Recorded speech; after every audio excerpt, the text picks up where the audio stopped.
Oke, selamat malam, Kak Arni Ilyas. Beliau ini peneliti Perhimpunan Pendidikan Demokrasi. Ya. Saya mau berselisih dengan pandangan sebelumnya, terutama yang secara samar-samar pro pada pengendalian narasi melalui kekuatan negara. Sorry, suara saya agak batuk. Jadi sebetulnya kalau kita agak tenang sedikit, kita mencium ada semacam kepanikan di dalam rezim ini. Orang panik biasanya ingin cari pegangan apa aja, kayak orang hanyut, dia mau raih apa aja tuh. Kayak itu kaleng bekas, hanyut, batang pohon. Jadi kepanikan menunjukkan ada krisis sebetulnya tuh. Itu dulu poinnya. Mantap. Nah kita nggak tahu soalnya apa, hoax itu apa sebetulnya. Saya kasih contoh cepat-cepat ya. Tadi saya baca sore tadi, Pak Jokowi bilang, jangan membaca Jokowi undercover. Karena buku itu tidak ilmiah. Saya anggap itu hoax. Karena yang ngomong itu adalah presiden. Memberi penilaian pada buku tidak ilmiah. Tentu kita bisa bikin semacam simulasi. Dari mana Pak Jokowi tahu? Oh pasti. Kalau ada wartawan tanya dia akan bilang, kata Pak Tito, Kapolri. So, Pak Tito rektor UI atau rektor IPB itu. Jadi Anda lihat bahwa bahkan presiden menyebar hoax itu. Dari sudut pandang definisi itu. Kewenangan sampai sekarang orang yang pegang PDF dari buku itu di Uber. Loh itu buku itu nggak pernah dilarang. Kalau dilarang dasarnya apa? Berbahaya secara ideologis. Yang ada di publik adalah buku itu tidak ilmiah. Yang mesti menentukan ilmiah tidaknya itu adalah saya akademisi. Kampus maksudnya. Tapi buku itu nggak pernah dibicarakan di kampus. Justru dilarang dibicarakan di kampus. Jadi Anda lihat paradoksnya itu. Sesuatu disebut tidak ilmiah, tapi dilarang diputuskan status ilmiahnya di kampus. Ini, jadi rejim itu, kalau dia terus-menerus mengendalikan kebenaran, artinya ada kebohongan yang hendak disembunyikan. Itu dalilnya. Nah hoax ini Pak Karni betul tadi, hoax ini dari zaman dulu jalan. Saya kasih contoh cepat-cepat. Dulu di Prancis ada seorang pemimpin, menteri. Dia itu setiap hari bilang, Prancis nggak ada masalah, kita punya banyak uang. Tapi besoknya dia keliling, majakin rakyat. Bahkan pintu rumah yang kelihatan agak mewah dipajakin itu, pajak pintu rumah itu, you bayangin. Jadi dia berbohong terus setiap hari. Saking keselnya orang, rakyat Prancis, si menteri itu kalau digambarkan di media massa, di pers, cuman digambarin hitam putihnya aja tuh. Gak pernah mukanya. Orang kesel jadi dibikin hitam putih. Bentuknya siluet. Nama menterinya Etienne Silhouette. Jadi dari nama menteri itu dibuatkan meme yang mengolok-olok. Saya nggak tahu siapa yang akan kita jadikan siluet hari ini nih. Dalam pembicaraan semacam ini. Menteri kah? Atau dia di tingkat lebih di atas lagi tuh. Ya. Jadi ini Di atasnya mungkin. Ini rejim akhirnya berbalik menjadi rejim pengatur kebenaran. Kan itu dalilnya tuh. Karena itu di dalam artikel yang saya tulis, yang kemudian jadi kontroversi, saya bilang bahwa pembuat hoax terbaik adalah penguasa. Karena mereka memiliki seluruh peralatan untuk berbohong. Intelijen dia punya. Data statistik dia punya. Media dia punya. Orang marah, tapi ya itu faktanya. Bahwa hanya pemerintah yang mampu berbohong secara sempurna. Saya nggak ingin dia berbohong, tapi potensially dia bisa lakukan itu. Saya kasih contoh cepat-cepat bagaimana statistik berbohong.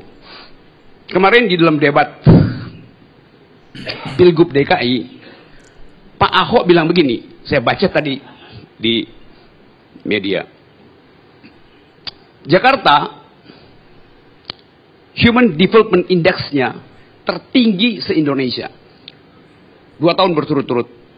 Oleh karena itu, dia dapat award 4 kali. Sebagai fakta benar, tetapi sebagai pesan politik, itu adalah hoax. Karena nggak ada gunanya menyebut itu. Karena dari 10 tahun lalu, 12 tahun lalu, Jakarta selalu di atas memang. Karena ibu kota dengan APBN 70 triliun. Jadi apa yang berita di situ? Jadi hoax artinya informasinya nol atau lebih kecil dari nol. Itu yang namanya hoax itu. Jadi kebohongan itu ada standarnya. Akibatnya apa sekarang? Seluruh diskursus politik itu diambil alih oleh negara. Diskursus publik diambil alih oleh negara. Nanti ada aturan bahwa yang boleh diucapkan adalah ABCD. Bicara soal SARA nggak boleh. Bicara soal LGBT nggak boleh. Nonton Jakarta Unfair nggak boleh. Baca Jokowi Undercover nggak boleh. Jadi apa yang kita sebut sebagai public discourse hilang. Itu pertanda bahwa negara ini menuju totaliter itu. Cuman dalam negara totaliter pikiran, ucapan, karya itu dilarang. Tentu Anda bisa bilang bahwa oh ya ini demi kemaslahatan bangsa. Demi etika, demi moral. Pemerintah berbaik hati untuk merawat opini publik. Dulu di zaman Yunani, dalam mitologi Yunani ada seorang raja yang dianggap sebagai raja yang bijaksana. Karena setiap malam dia undang satu warganya tidur di ranjang emasnya. Malam-malam si raja ngintip. Kalau rakyatnya tubuhnya lebih panjang dari ranjang emas si raja, digergaji kakinya. Kalau lebih pendek ditarik supaya fit and proper, pas panjangnya dengan panjang raja itu. Jadi dia layani publik itu, tetapi dengan ukurannya sendiri. Dan kebenaran semacam itu yang disebut sebagai gejala awal otoritarianisme. Kita nggak ingin hidup dalam keadaan semacam itu. Nah sekarang ada semacam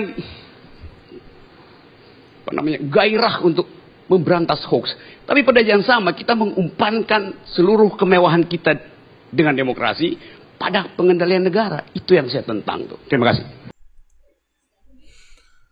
Entah kenapa ya, tapi applause dulu buat Pak Rocky Gerung. Ini sebenarnya videonya udah lama teman-teman, 2019 Juni, 11 Juni 2019 ini sumbernya di Indonesian Lawyers Club channel YouTube-nya. Nah, maksudnya teman-teman, ini videonya sudah lama tetapi enak untuk dipelajari kembali serta enak untuk ditonton lagi gitu loh teman-teman. Jadi kita dapat ilmu baru dan ya sebenarnya saya udah pernah nonton juga waktu awal-awal saya nonton di Indonesian Lawyers Club itu saya udah nonton ini penampilan perdana dari Rocky Gerung saya sudah nonton sebenarnya. Tapi pengen saya tonton lagi karena nggak tahu ada part yang hilang di otak gitu loh. Makanya ditonton lagi sehingga ilmu itu masuk lagi. Nah, poin penting yang saya tangkap teman-teman, pembuat hoax terbaik itu adalah pemerintah karena pemerintah punya semua alat untuk berbohong. Nah, dan saya setuju dengan statement itu teman-teman. Karena kalau yang berbohong itu saya yang hanya sekedar mahasiswa, ya orang nggak akan percaya. Siapa sih lu gitu loh. Pasti orang nggak percaya. Tapi kalau pemerintah berpotensi untuk dipercayanya lebih tinggi daripada orang lain gitu loh teman-teman. Oh ini pemerintah loh, oh ini dinas loh, oh ini loh, oh ini loh. Jadi kalau ya pemerintah yang ngomong seolah-olah benar. Nah dengan arogansi kebenaran tersebut, pemerintah dengan gampang, dengan mudahnya untuk membuat hoax. Nah kata Rocky Gerung, saya tidak mau pemerintah berbohong, tetapi potentially.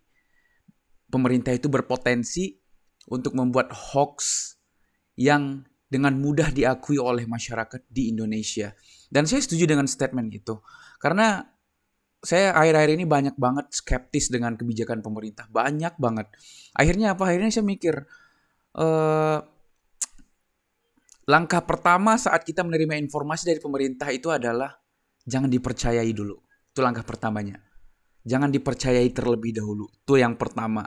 Minimal itu ya pokoknya jangan dipercaya aja dulu gitu loh. Sambil dicari kebenarannya dan kesesuaiannya dengan rasional kita, akal sehat kita. Nah, kebanyakan dari orang-orang ya yang dapat informasi dari pemerintah langsung diterima bahwasanya itu sebagai kebenaran. Kalau saya enggak, saya langsung walaupun itu sebenarnya benar 100%, tetapi saya langsung pada saat itu untuk tidak percaya terlebih dahulu gitu loh teman-teman. Biar lebih aman aja, biar nggak kena tipu gitu loh.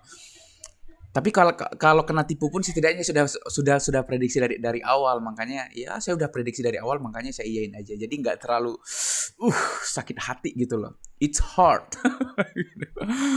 Teman-teman, itu penjelasan Rocky Gerung, itu penampilan perdana di Indonesian Lawyers Club, dan itu keren banget, amazing, keren banget. Dan itu semua statement Rocky Gerung itu logik teman-teman, dan mudah diterima sama akal sehat kita gitu loh. Jadi ya emang benar-benar ada aura dosennya, ada cara penyampaiannya bagus dan mudah diterima, dan saya pun paham. Tapi lawan bicaranya itu kebanyakan ya talk show-nya itu lawan bicaranya itu tidak paham dengan kalimat Rocky Gerung gitu loh. Apakah kalimatnya terlalu tinggi buat orang-orang yang menentang Rocky Gerung? Atau otaknya tidak sampai untuk mencerna kalimatnya Rocky Gerung? Atau sekolahnya terlalu rendah untuk mencerna kalimat Rocky Gerung? Enggak juga. Mereka sekolahnya tinggi-tinggi kok, cuman mereka kayaknya ngeles aja. Padahal yang dibicarain Rocky Gerung itu benar, cuman mereka itu ngeles aja. Ya, biar nggak diketawain mungkin. I don't know about that. Oke teman-teman, ini hanya sebatas video reaction saja. Sekalian saya nonton lagi, sekalian saya remind kembali ya ilmu-ilmu politik yang di-share oleh Pak Rocky Gerung. Sembari saya bikin konten reaction seperti ini. Lucu juga gitu loh, saya lihat reaksinya seperti ini gitu loh teman-teman. Oke teman-teman, jangan lupa di-follow, di subscribe channelku, di support channelku ini, serta di like video-videonya kalau teman-teman suka, dan di dislike aja kalau video-videonya kalau teman-teman gak suka dengan videonya, otomatis itu mah. Serta jangan lupa di follow sosial mediaku, link ada di kolom deskripsi teman-teman. Ada Instagram, ada Twitter, not Twitter but TikTok. Di follow, kita silaturahim dan berteman di sana. Baik teman-teman, thanks for watching this video. Sampai jumpa di pembahasan atau video berikutnya. Bye.